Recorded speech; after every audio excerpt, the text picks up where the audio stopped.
Lego TV isha wararka xogdaba xaajaduna kala soo wararkii u dambeeyay Lego TV dhawaataan wararkii ugu dambeeyay arrimaha siyaasadda Soomaaliya kaga hayno kooda ugu waaweyn wararkii ugu dambeeyay nuxurka waawaanti laga dhaxwaday khilaafka hoggaanka dalka iyo isku soo dhawaansho qodobada qaar laga gaaray kadib dadaal dheer haddaba yaa tanaasulay labada dhinac maamul goboleedyada oo taageeray ra'iisul wasaare Roble iyo kulan kale oo la iskugu yeeray kadib shir aaladda internetka oo xalay dhaxmaray golaha wada tashiga qaranka ra'iisul wasaare Roble hoggaanku u yahay maxkamadda ciidamada qalabka sida oo lagu cadaadinayo dhaqaajinta kiiska Igraan Tahliil iyo caqabadaha ku hor gudboon oo la shaaciyay Umar Finish gudoomiyaha gobolka Banaadir oo hubiya gaadiid dagaal iibsaday faahfaahin laga helay sababta ka dambaysa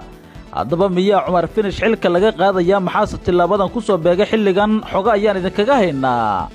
eheladii dadkii dhawaan ciidamada AMISOM ay xasuuqaan oo ku dhawaaqay go'aan lama filaan ah iyo duulaan mudaysan oo ka dhana xirada ciidamadaasi qodobadaas ayaan ku faahfaahin doonaa warka insha Allah waana khamiis taariikhdu ay ku beegan tahay 23 Sebtembar 2021 daawada nagala qayb qaado faafinta warkan adigoo gaarsiinaya asxaabtaada kuna share gareynaya baraha bulshada waad ku maasantahay qaybta commentiga haddii aad noogu reebto aragtidaada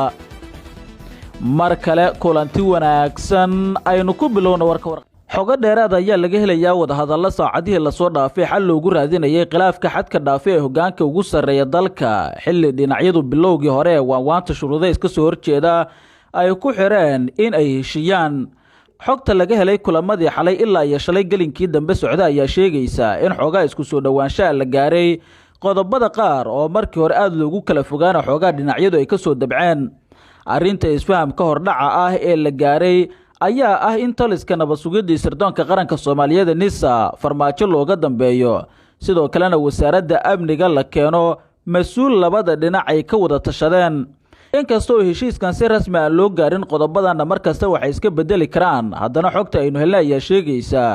in ra'iisul wasaare Maxamed Xuseen Roble oo xogaa ka soo dabcay go'aankii hore sidoo kalena madaxweynaha farmaajo uusan diidanayn in qodobada la isku hayo qaarkood uu ka fuqo sida arrinta kiiska Igraan Tahliil oo ugu yaraan baaris ehelka gabadhaasi iyo bulshada ay ku qancaan lagu sameeyo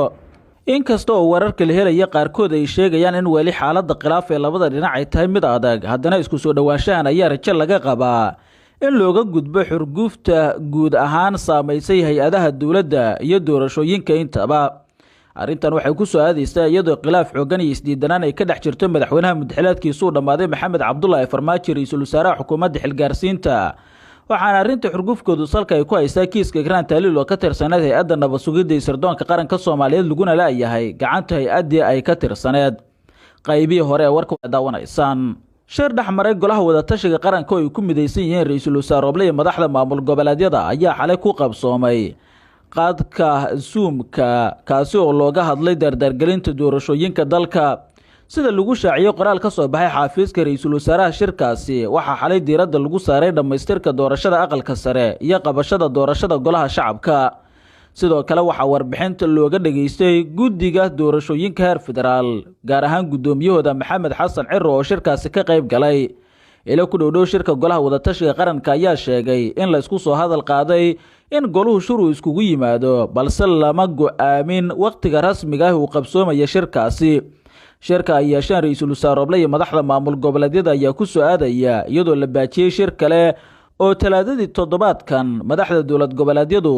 ay ku yeelan lahaayeen magaalada Garowe ee xarunta maamulka Puntland sida xogtaynu ku helnay qabsoomida shirkaasi ayaa gabi ahaanba meesha laga saaray kadib markii uu dibsaday ra'iisul wasaaraha xukuumadda Soomaaliya mudane Maxamed Xuseen Roble oo ah shir gudoonka golaha wada tashiga qaranka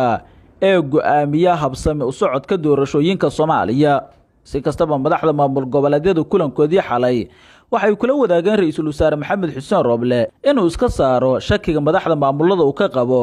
iyagoon u cadeeyay in si weyn ay u taageersan yihiin xilligan warqad ayaa daawanaysaan hay-adaha garsoorka Soomaaliya ayaa wajahaya cadaadisyo ku saabsan inay si degdeg ah u bilaabaan geedi socodka cadaalad u helidda iyo maxkamadaynta kiiska Igraan Tahliil Faarax xilli wali hoggaanka dalku uu ku kala duwan yahay sida kiiskan loo maareynayo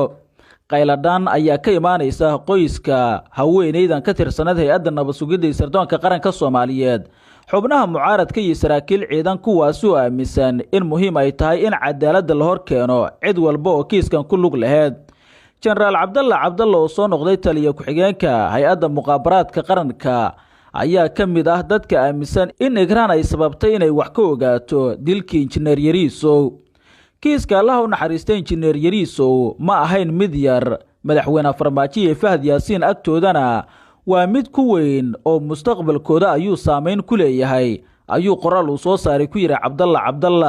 cabdiraxmaan cabdishakuur warsame hogaamiyaha xisbi mucaaradeedka wadajir ahna musharax madaxweyne ayaa hordhigay maxkamadda dhowr su'aalood isagoo su'aal geliyay guud ahaan dhexdhexaadnimadooda. maxay maxkamadda iyo xeer ilaalinta ciidamadu uga dhawaajin la'yihiin kiiska dacwadda igraan tahliil? ma baaritaankii ayaa laga hor istaagay? ma wadahadalka siyaasadeed ayay ka warsugayaan mise cabsi ayay qabaan waa in ay tuhunka iska wareejiyaan? ayuu yidhi dhankiisa cabdiraxmaan cabdishakuur warsame. madaxweynaha muddaxileedkiisa uu dhammaaday maxamed cabdulaahi farmaajo ayaa lagu eedeeyey in uu gabaad siinayo eedaysanayaasha kiiska igraan tahliil oo ugu horeeyo Fahad Yaasiin Xaaji Daahir oo ahaa agaasimaha hay-adda nabad sugidda iyo sirdoonka qaranka Soomaaliyeed, iyo Yaasiin Faray oo lagu daray kulanajiis oo ka tirsanaa hoggaanka sare ee hay-adda muqaabaraadka.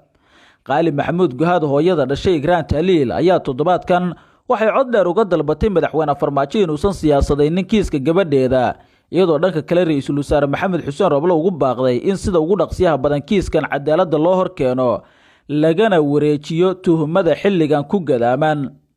maxamed cabdulaahi farmaajo waxaan leeyahay arrinta gabadhaydaha siyaasadaynin. gabadhayda maanta haddaad hayso berri ma haynaysid. waxaan leeyahay maalinta qiyaamo waa lagu su'aalayaa adiga oo taag yar gabadhayda iiga soo saar meesha ay ku jirta aad ku ogtahay, ayay tiri hooye qaali maxamuud guhaad.